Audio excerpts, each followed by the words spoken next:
Bharat Ratna doctor Babasaheb Ambedkar पुतळा पुणे या ठिकाणी अष्टवृद्ध आश्रमाचे प्रणेते दादासाहेब गायकवाड या ठिकाणी उपोषणाला बसलेले आहेत.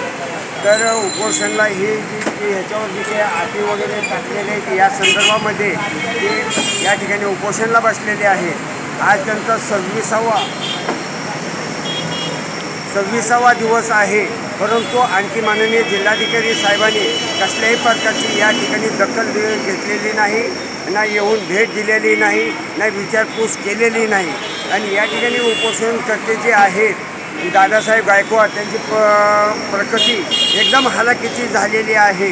याकडं शासन कसल्याही प्रकारची दखल घेत नसल्यामुळं रत्न वार्ताहरचे संपादक संतोषजी चव्हाण साहेब आणि कोरेगाव क्रांती न्यूजपेपरचे मुख्य संपादक उत्तमजी खंडागळे आणि कोरेगाव क्रांती न्यूजपेपरच्या राष्ट्रीय उपाध्यक्षा रुक्मिणीताई जाधव या ठिकाणी मौजूद झालेले आहेत. त्यांच्या प्रकृतीची विचारपूस करण्यासाठी पिंपरी चिंचवडवरून या ठिकाणी आलेले आहेत. आपण अधिक चर्चा उपोषणकर्ते दादासाहेब गायकवाड यांच्याशी आपण जरा चर्चा करू या.